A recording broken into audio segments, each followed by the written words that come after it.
అందరికీ నమస్కారం. జగన్మోహన్ రెడ్డి గారి పరామర్శలు, పర్యటనలు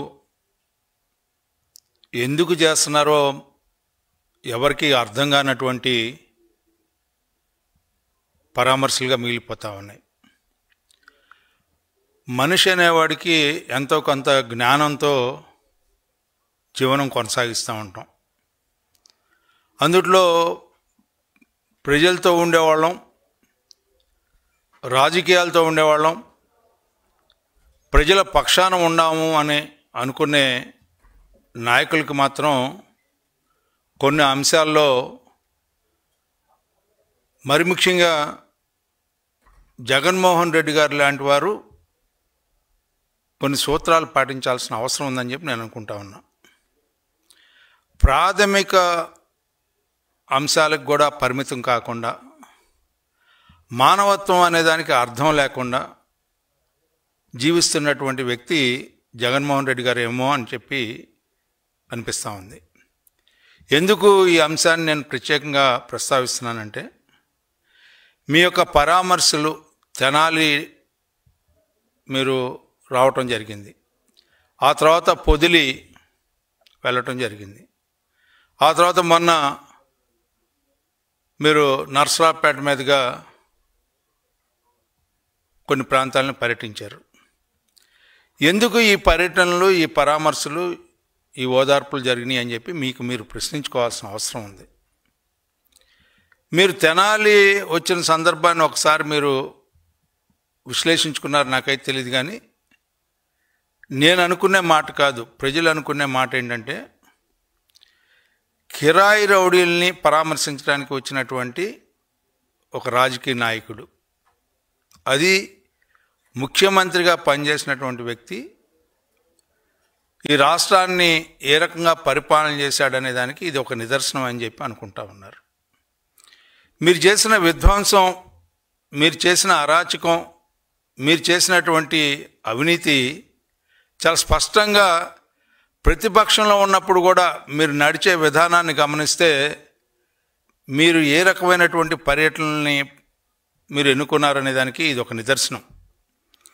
మీలో నిజంగా సిగ్గు, లేకపోతే మానవత్వం, లేకపోతే దయ, కరుణ, ఇట్లా ఇన్నిటికీ ఏదన్నా మీ యొక్క జీవితంలో వాటికి అర్థం లేదు అని అనుకుంటే నేనైతే మాట్లాడలేను. కానీ మీరు ఆ రకంగా మరి ఈ రోజున మాట్లాడట్ల. మిగతా అంశాల్లో చాలా ఈ ప్రభుత్వం ఏదో నష్టం చేస్తుంది, ఈ ప్రభుత్వం ఏదో మోసం చేస్తుంది, ఈ ప్రభుత్వం ఏదో దగా చేస్తుంది, నేను చాలా బ్రహ్మాండంగా పరిపాలించానని చెప్పే మాటలు చూస్తూ ఉంటుంటే, మరి ఈ పర్యటనల యొక్క పర్యవసానం ఏమిటి అని చెప్పి నేను అడుగుతా ఉన్నా.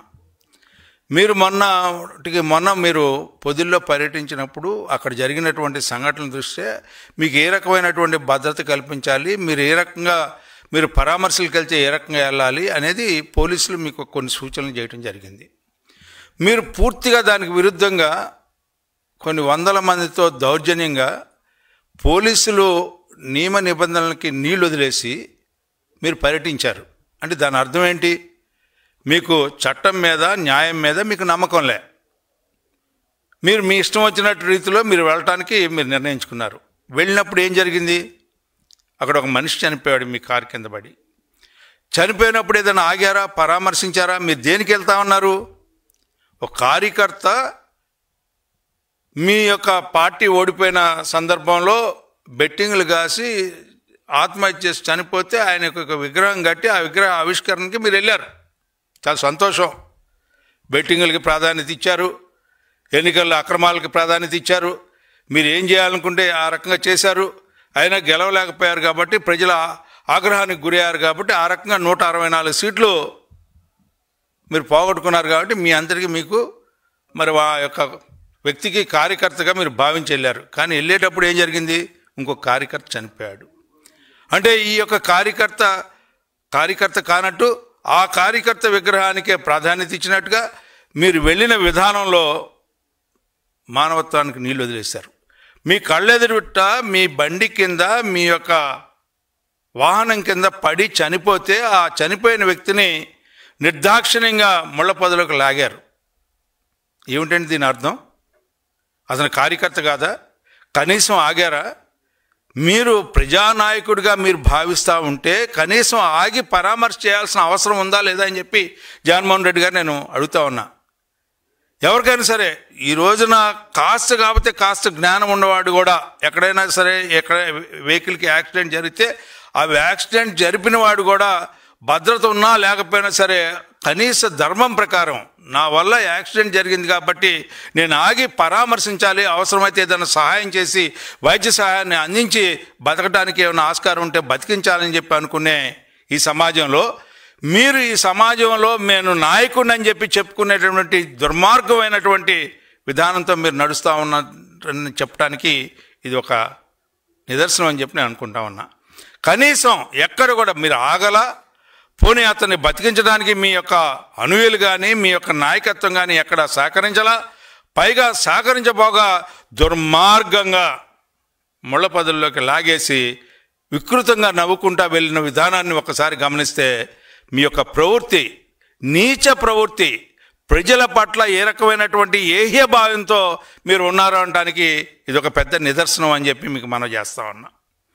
పోనీ చనిపోయిన తర్వాత ఏదైనా మాటలు మా కార్యకర్త అని చెప్తున్నారు. అంటే కార్యకర్త చనిపోతే ఒక కార్యకర్తకే విగ్రహం కట్టారు, ఆ విగ్రహాన్ని చూడటానికి మీ ఇష్టం వచ్చినట్టుగా నిబంధనలకు నీళ్లు వదిలేసి మీ ఇష్టం వచ్చినట్టుగా వెళ్ళారు, అనుమతులన్నింటినీ పక్క తొలగించారు. మీరు ఏ రకంగా కూడా ఈ రోజున ప్రజా బాహుల్యంలో ఉండటానికి అర్హులు కాదు అని చెప్పి, ఎందుకంటే మీరు ఒక ఉన్మాదిలాగా ప్రవర్తిస్తూ ఉన్నారు. మీరు గతంలో 5 ఏళ్ల కాలంలో ఏ రకంగా అధికారంలో ఉన్నప్పుడు ఏ రకంగా అయితే ప్రవర్తించారో ఒక ఉన్మాదిలాగా, ఒక సైకోలాగా ఈరోజు కూడా అదే రకంగా ప్రతిపక్షంలో ఉండి ప్రజల యొక్క అభివృద్ధి కోసం ఆలోచిస్తారు, ప్రజల యొక్క సౌఖ్యం కోసం ఆలోచిస్తారు, ప్రజా వ్యతిరేక విధానాలు ఏదైనా అవలంబిస్తే వాటిని ఎత్తి చూపడానికి ఆలోచిస్తారు. కానీ ఈ రోజున ఈ పరామర్శల పేరుతో మీరు చేస్తున్నటువంటి అకృత్యాలు, అన్యాయాలు, ఘోరాలు ఇంకెవరు కూడా చేయలేరని చెప్పి మీకు మనం చేస్తూ ఉన్నా. ఏమిటంటే మీరు చేస్తూ ఉంది, ఈ సంవత్సర కాలం పాటు మేము అధికారంలోకి వచ్చిన తర్వాత ఒక మంచి ప్రభుత్వంగా ఎన్నో కార్యక్రమాలు, అభివృద్ధి కార్యక్రమాలు సాధిస్తూ ఉన్న సందర్భంలో మీరు చేయాల్సిందేంటి? ఏదైనా ఉంటే సూచనలు చేయండి. పోలవరాన్ని నాశనం చేశారు, అమరావతిని నాశనం చేశారు, పరిశ్రమలన్నీ రాకుండా పారదోలటానికి ప్రయత్నించారు, పారదోలేశారు. ఈ రాష్ట్రం అతాకుతలం అయిపోయింది, విధ్వంసానికి గురి చేశారు, అరాచకానికి గురి చేశారు. 5 కోట్ల ఆంధ్రులు ఎవరైతే ఉన్నారో ఈ రాష్ట్రంలో అందరూ కూడా అసహనానికి గురైనటువంటి పాలన మీదైతే మళ్ళీ ఈ రోజున దేనికి పరామర్శకు వెళ్తా ఉన్నారు? ఓ రౌడీ మొక్కల్ని, గ్యాంగుల్ని పరామర్శించడానికి నువ్వు వచ్చావంటే తెనాలి ఏమని చెప్పుకోవాలి? ఎందుకు వచ్చావో చెప్పుకోవాలి, దేనికి వచ్చావని చెప్పాలి. పిక్ పాకెటర్లను చూడటానికి వచ్చినటువంటి జగన్మోహన్ రెడ్డి గారని చెప్పి చెప్పుకుంటా ఉన్నారు మా ప్రాంతంలో. ఇవాళ పిక్ పాకెటర్స్కి సంఘానికి నాయకుడిగా మిగిలిపోయావు నువ్వు ఈ రాష్ట్రంలో. ప్రజలకు కాదు, ఎవరైనా సరే నిన్ను చూసి ఏదైనా సరే ఒక రాజకీయ నాయకుడిని లేకపోతే ఒక నాయకత్వాన్ని చూసి మిగతా వాళ్ళందరూ కూడా ఆనందించాలి. కానీ మా ప్రాంతంలో ఉన్న మీ నాయకత్వం కూడా తిట్టుకున్నారు మిమ్మల్ని. ఎందుకు వచ్చాడో ఎందుకు పోయాడో తెలియదని చెప్పి పొదులు వెళ్ళావు. దేనికోసం వెళ్ళావు? రైతుల కోసం వెళ్తున్నానని చెప్పావు. కానీ మధ్యలో నువ్వు చేసినటువంటి హడావుడేంటి, గోలేంటి? నీ యొక్క అనుచరులు, నీ యొక్క కొమ్మినేని శ్రీనివాసరావు, నీ యొక్క కృష్ణరాజు ఆ రోజున మాట్లాడిన మాటలేంటి? మహిళల్ని ఏ రకంగా నువ్వు చూడాల్సిన అవసరం ఉంది? నీకు ఒక తల్లి ఉంది, ఒక చెల్లి ఉంది, ఒక భార్య ఉంది, నీకు ఒక బిడ్డలు ఉన్నారు. నువ్వు మిగతా మహిళల్ని ఏ రకంగా చూడాలి? గౌరవంగా చూడాల్సినటువంటి మహిళల్ని ఆ రోజున వాళ్ళు ఇష్టం వచ్చినట్టు మాట్లాడితే, అరాచకంగా వ్యవహరిస్తే వాళ్ళని ఖండించడం కూడా చేతకానటువంటి నువ్వేమి నాయకుడివా అని చెప్పి నేను అడుగుతా ఉన్నా. మరి అలాంటి పరిస్థితుల్లో నువ్వు మాట్లాడకుండా ఉండి పొదులు వెళ్ళినప్పుడు నీకు ఎవరైతే మహిళలు నిరసన తెలపాల్సిన బాధ్యత ఉంది, అవసరం ఉంది, ఆవశ్యకత ఉంది. ఎందుకంటే మహిళల యొక్క గౌరవాన్ని కాపాడుకోలేనటువంటి ఏ వ్యక్తి అయినా సరే ఈ రోజున నాయకత్వానికి అనర్హులు, మీరు నాయకత్వానికి పనికిరారు అని చెప్పి చెప్పాల్సినటువంటి బాధ్యత మా మీద ఉంది. అదేవిధంగా వాళ్ళు అక్కడ నిరసన వ్యక్తం చేశారు. అంటే నీకు ఎదురుగా మాట్లాడితే వాళ్ళ తల్లబాలు కొట్టిస్తావు, పోలీసులను కూడా చూడకుండా వాళ్ళని చంపడానికి పైన రఫా రఫా ఆడిస్తానంటున్నావు. ఏంటి దీని అర్థం? రఫా రఫా ఏమిటయా నువ్వు అసలు?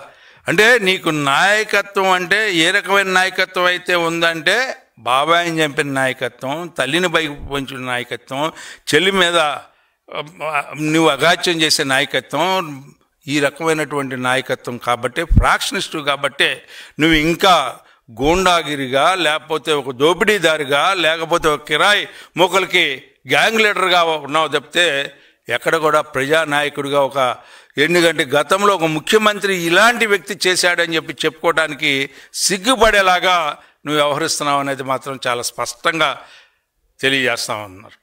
ఎందుకంటే నీ యొక్క నడవడిక, నీ యొక్క విధానం, నీ యొక్క వ్యవహారం, నీ యొక్క మాట తీరు ఎక్కడ కూడా ప్రజల యొక్క బాగు గురించి కానీ, ప్రజల యొక్క అభివృద్ధి గురించి కానీ, సమాజం యొక్క అభివృద్ధి గురించి కానీ, సమాజంలో ఏది అవసరమో అని చెప్పి గుర్తించి దాని మీద మాట్లాడే విధానం కానీ ఎక్కడా కూడా నీ పేపర్లో కానీ, నీ మీడియాలో కానీ ఎక్కడన్నా ఒక అక్షరం అనేది కనపడతా ఉందా అని చెప్పి నేను అడుగుతాను. అలాంటి విధానానికి నువ్వు ఈ రోజున నాంది పలుకుతూ ఈ సమాజంలో నువ్వు నడుస్తూ ఉన్నావంటే ఒక ఉన్మాదిలాగా, అంటే నీ యొక్క పార్టీ, నీ యొక్క పార్టీలో ఉన్న అనుయులు మీ అందరూ కూడా ఈ రోజున వికృతంగా తయారైపోయి ఏదో ఒక రకంగా ఈ రోజున శాంతికి విఘాతం కలిగేలాగా వ్యవహరించాలనుకుంటే ఖచ్చితంగా చట్టం దానిపైన చేయాల్సిన అవసరం ఉందని చెప్పి నేను భావిస్తూ ఉన్నా. ఈ రోజున ఈ ప్రభుత్వాన్ని కూడా నేను కోరుకుంటుంది ఏంటంటే, ముఖ్యమంత్రి చంద్రబాబు నాయుడు గారిని, లేకపోతే హోంమంత్రి గారిని, వీళ్ళందరినీ నేను కోరుకునేది ఏంటంటే, చట్టం తన పని దాన్ని చేయనివ్వాల్సిన అవసరం ఉంది. ఎవరైనా సరే, ఏ స్థాయిలో ఉన్నా సరే. ఇవాళ ఈ రోజున సింగయ్య గారు చనిపోయినటువంటి విధానం సర్వ సభ్య సమాజం ఈ రోజున తలదించుకునేలాగా ఉంది. దీని మీద చర్యలు చేపట్టాల్సిన అవసరం ఉంది. ఏదో యాక్సిడెంటల్ లేకపోతే 304A కింద దీని ఏదో యాక్సిడెంట్గా చూపించి మోటార్ వెహికల్ యాక్సిడెంట్ దీని కింద అనేది కాదు. ఇది ఘోరాతి ఘోరమైనటువంటి నేరం. దీనికి ఏ రకమైనటువంటి శిక్షకి సంబంధించినటువంటి, నేరానికి సంబంధించినటువంటి ఏ రకమైనటువంటి IPC కింద కానీ, లేకపోతే కొత్తగా వచ్చినటువంటి నేర చట్టం కింద ఏ అయితే సెక్షన్స్ ఉన్నాయో వాటిని అన్నిటినీ కూడా ఇవాళ ఇచ్చేసి ఈ రోజున మర్డర్ కింద చూపించాల్సినటువంటి అవసరం ఉందని చెప్పి నేను భావిస్తా ఉన్నా. జగన్మోహన్ రెడ్డి గారికి ఖచ్చితంగా ఈ విషయంలో జగన్మోహన్ రెడ్డి గారి కార్ డ్రైవర్ని కాదు, జగన్మోహన్ రెడ్డి గారిని కూడా నేరస్తుడిగా పెట్టవలసిన అవసరం ఉంది.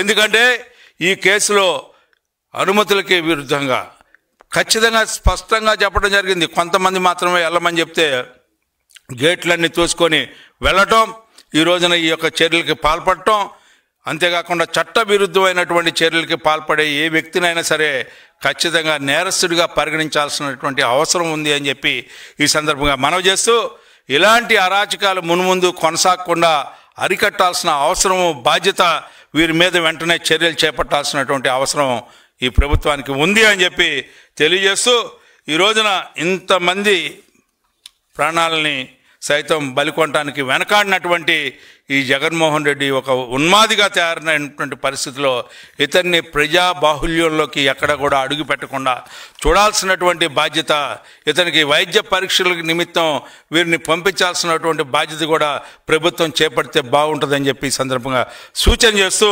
ఎందుకంటే ఈ రోజున ఏ యొక్క అంశం ఈ సంవత్సర కాలంలో ఆయన మాట్లాడిన మాటలు కానీ, ఆయన చేస్తున్నటువంటి చర్యలు కానీ, లేకపోతే చేపడుతున్నటువంటి పాదయాత్రలు కానీ, పరామర్శల పేర్లతో ఈనాడు విధ్వంసాన్ని సృష్టించడానికి ప్రయత్నించే ఈ జగన్మోహన్ రెడ్డి గారి మీద ఖచ్చితంగా నేరపరమైనటువంటి చర్యలు ఏ అయితే చేపట్టారో ఆ చర్యలకి ఖండిస్తూ దాన్ని నేరాలుగా ఈ రోజున ప్రభుత్వం చేపట్టి వారి మీద కేసులను పెట్టవలసిందిగా కోరుకుంటూ సెలవు తీసుకుంటాను.